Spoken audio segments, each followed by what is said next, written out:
Breaking Bridget.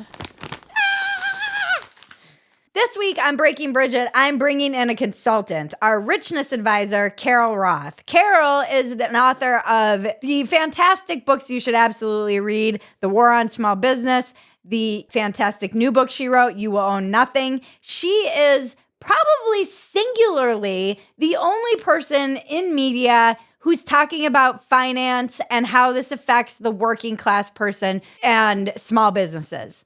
Literally, nobody is covering this. And thank God now Glenn Beck has a great relationship with her and he has her on regularly to talk about how this stuff is affecting the average American because she tracks stuff that is affecting small businesses. She was all about the independent contractor rule, which, by the way, while everybody was freaking out about Kate Middleton, went into effect last Monday. So great job, everybody. Keep calling your representatives. Anyways, now I welcome my friend and richness advisor, friend of the show, Carol Roth. Welcome, Carol Roth, my richness advisor, my beautiful, stunning, intelligent friend who understands the things that most Americans should be paying attention to and aren't. Thank you. Happy to be here as a special correspondent or perhaps a special guest star. You're the special guest star correspondent, first correspondent that Dumpster Fire has ever had, actually. We're stepping things up. Please explain to us what CTABOIBS, whatever this rule is.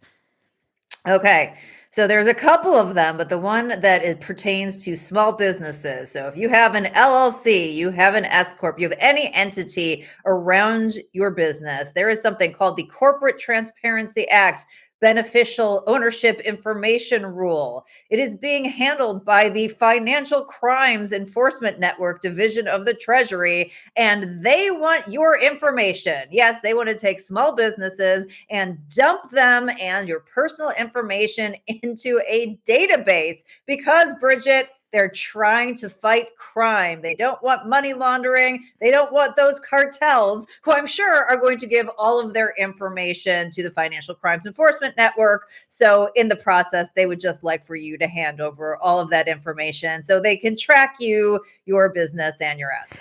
So this is insane because first of all, I don't trust any of my information anywhere. Not enough people are talking about the United Healthcare hack. Have you heard about this? It's insane.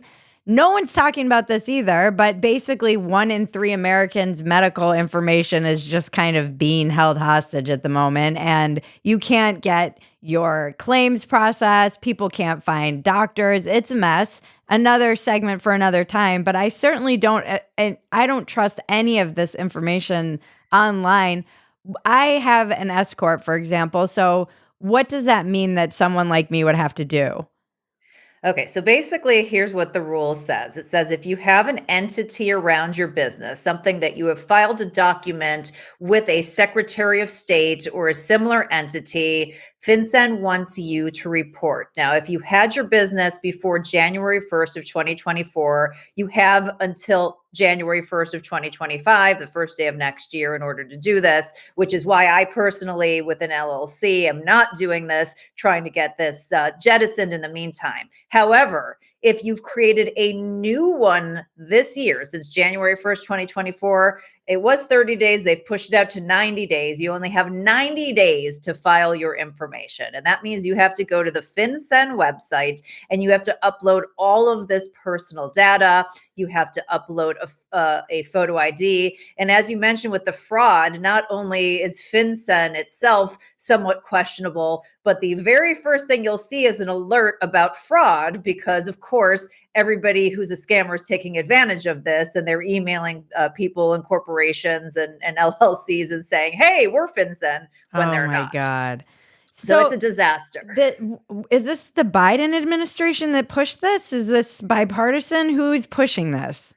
So you cannot blame President Biden and you cannot blame President Trump, other than Biden has done nothing to correct this. But this was passed under Trump's administration through Congress, and it made its way to Trump's desk. And Trump actually vetoed this. Yay. But then he sent it back to Congress and they overturned the veto. So Congress is at fault. They are the ones that need to fix this. And by the way, it's been found unconstitutional. There was a lawsuit a small business advocacy group that went through the state of Alabama federal district court.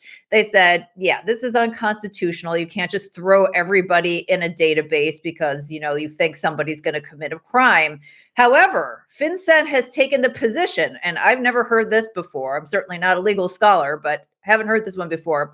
Well, we're only then going to say it's unconstitutional for those plaintiffs. So we won't let those plaintiffs, they won't be required, but everybody else still has to do this.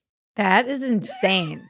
It's literally insane. It's literally insane. So here's the worst part of this. If you don't do this, or if you don't update your information, you become a criminal. There are not only civil penalties, but criminal penalties, including jail time. So not only do you need to do this, and by the way, they've done a terrible job. Nobody knows about this, which is why I'm so thrilled that you're letting people know about it.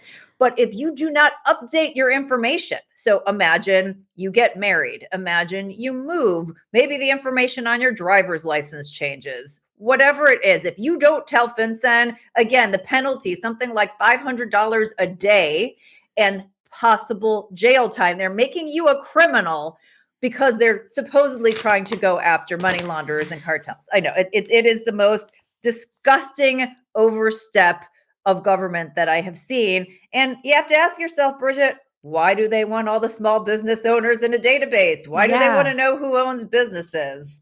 Seems a little sketchy to me. So we are working to try to overturn this. I have a call with some congressional staffers today. I've been with Glenn Beck, and we're talking about potentially filing another lawsuit. So we're working, but you've got to call your reps. You got to tell them, back off. We don't want this Corporate Transparency Act beneficial ownership information rule, which you can't even pronounce or remember, but tell them they need to go back to Congress and overturn. Can I ask you who put this to Congress and why? So this was part of some Homeland Security package kind of thing. But, the crazy part about it is that they have exempted all the big businesses. Of course they have, just like COVID. If you have 20 employees or 5 million or more in revenue, you don't have to do this. So it's just, like you said, an echo of what happened during the pandemic. Small businesses have been through enough, and now they want to make you a criminal. And can you just give us a quick update on the independent contractor rule that we had covered here on Dumpster Fire, and everybody was obsessed with Kate Middleton, and it went into effect this past Monday? Yes. So it is technically in effect, although I don't know anybody who's changed their behavior from it. And it's super unclear. So we're not really sure how it's going to end up kind of going down in terms of enforcement. But basically, they don't want you to be an independent contractor. They don't want you to be a gig worker. They want you to be an employee so they can throw you into the unions. For people who are so obsessed with choice, they do not seem to care about choice when it comes to your work. If you and I have come to an agreement and we want to exchange labor and money, why should the government come in and say, I'm sorry, I don't like the way that you guys are doing that? They're in a bad financial position. They should want people who are working as much as possible and earning more money to pay down their debt that they keep incurring, and they keep putting up more barriers. So again, an affront not only to small businesses who use independent contractors and gig workers, but I think now it's like 70 million people are participating in the gig economy, and that's what technology has enabled. And of course, we have all of these olds in Congress who don't seem to understand. Well, actually, it wasn't even Congress this particular time, but this was the Biden administration, their Department of Labor. But they had also tried to pass the PRO Act too. So they're coming at it from all different areas, trying to keep us down, keep the people down. So, folks, do call your reps, because even you'd be surprised if enough people call their reps and they hear from people enough about something, they do actually think it matters.